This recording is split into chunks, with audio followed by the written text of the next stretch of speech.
Bismillahirrahmanirrahim. Assalamualaikum warahmatullahi wabarakatuh, teman-teman. Kali ini kembali lagi di pertemuan selanjutnya. Kita akan ngebahas satu aplikasi tentang ini, teman-teman. Jadi kita akan ngebahas tentang aplikasi pengawas. Jadi di dalam aplikasi indoexam.com ini sudah disediakan fitur pengawas. Jadi pengawas nanti bertindak sebagai apa? Maka kita akan ulas pada pertemuan kali ini. Oke, teman-teman. Yang pertama-tama tuh ya, para pengawas diwajibkan terlebih dahulu login ke situsnya adalah indoexam.com ya teman-teman. Silakan pilih ke guru, kemudian silakan login menggunakan username yang sudah terdata, teman-teman. Di sini saya contohkan sudah terdata di aplikasi teman-teman. Jadi kita masuk sebagai user yang sudah diberikan oleh panitia atau admin, teman-teman. Seperti itu. Oke, jika sudah teman-teman nanti akan ada yang dapat kita tampilkan teman-teman di sini. Tentunya kita akan coba tampilkan terkait apa yang akan dapat teman-teman gunakan di fitur ini. Tentunya teman-teman yang pertama adalah teman-teman dapat bertindak sebagai pengawas jadi guru. Jadi nanti kita akan simulasikan bagaimana mengakses ujian yang akan kita gunakan seperti itu teman-teman. Jadi kita ini akan dapat gunakan bagaimana caranya. Di sini saya contohkan, saya akan dari admin mengaktifkan terlebih dahulu fitur dari ini ya pengumumannya atau nanti pengawas sebagai apa seperti itu. Nah, teman-teman langsung aja login ke menu home. Di sini ada menu home teman-teman ya. Silakan menu home. Silakan pilih menu supervisor. Di sini ada menu supervisor. Teman-teman silakan pilih menu supervisor. Kemudian teman-teman silakan pilih akses ruangan. Jadi jika teman-teman bertindak sebagai pengawas berada di ruangan apa seperti itu. Nanti akan muncul di sini. Contoh saya sampelkan saya berada di ruang satu, maka saya pilih ruang satu sebagai pengawas ya dengan guru user tadi sebagai pengawas, kemudian kita pilih masuk. Nah, di sini maka ketika kita sudah masuk ke ruangan satu, maka semua daftar nama peserta, daftar nama status peserta ada semuanya di ruang sini gitu.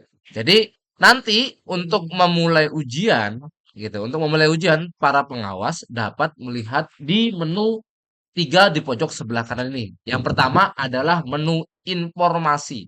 Nah, di menu informasi ketika teman-teman nanti klik ya, ketika teman-teman klik, maka akan ada muncul seperti ini. Ada token ujian, kemudian nama guru, mata pelajarannya apa, kelas berapa, kemudian di sini teman-teman. Jadi para pengawas memberikan kode ini untuk memulai ujian kepada siswa. Jadi kode ini digunakan akan disampaikan oleh pengawas kepada peserta didik yang ada di ruangan. Jadi peserta didik nanti akan memasukkan kode ini untuk memulai ujian. Yang di sini saya tekankan adalah kode pemulihan. Nah, kode pemulihan ini diharapkan yang memberikan akses kepada peserta didik adalah pengawasnya yang menginputkan kepada komputer atau perangkat peserta didik saat ujian. Gunanya kode pemulihan ini adalah ketika siswa melanggar atau membuat terjadi masalah problem pada perangkat, maka pengawaslah yang mengentri data kode pemulihan ini. Jadi diharapkan kode pemulihan ini jangan diberikan kepada peserta didik teman-teman. Kemudian langkah selanjutnya, setelah teman-teman berhasil memberikan semua informasi ujian udah berjalan, tentunya yang kita adalah mereload teman-teman. Nah, jadi kita bisa reload di sini, kita bisa reload, muat ulang. Jadi muat ulang ini fungsinya apa? Adalah melihat apakah peserta didik sudah mulai mengerjakan atau belum. Nah, di sini saya sampelkan peserta didik belum ada yang mendownload soal, belum juga ada memulai ujian, maka statusnya adalah 404 atau data soal belum terdownload di peserta didik seperti itu. Jadi bang soal saya tadi itu yang ujian kode ujiannya adalah belum dimulai atau belum di-download oleh peserta didik. Nah, berarti pengawas berhak bisa melihat statusnya di situ.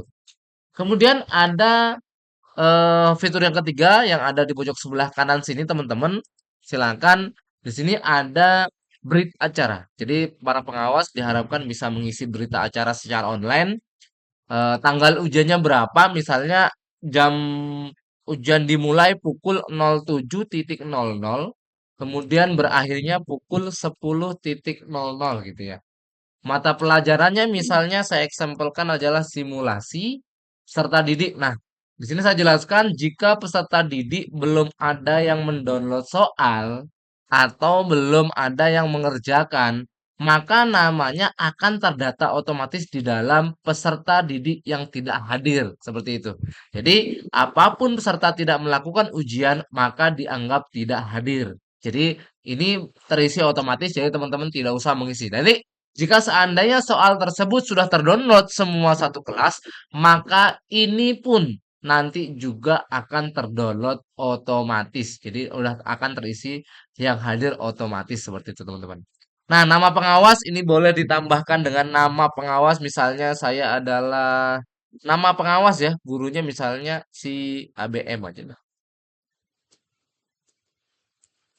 Nah, di sini saluran pengawasnya, kemudian NUPTK teman-teman bisa tambahkan strip jika tidak ada catatan misalnya ujian berjalan dengan bagus gitu. Dengan bagus dan lancar. Nah, ini teman-teman boleh isi kelengkapannya jika sudah semuanya teman-teman bisa klik save. Maka semua data sudah ada, semua terisi seperti itu teman-teman. Jadi nanti teman-teman untuk mengisi data seperti itu. Jadi bisa diisikan, eh, bisa ujian seperti itu teman-teman. Jadi pengawas berhak untuk mengisi berita acara dan memberikan kode pemulihan serta kode ujian. Seperti itu. Misalnya di sini adalah 22 orang. Ini nama.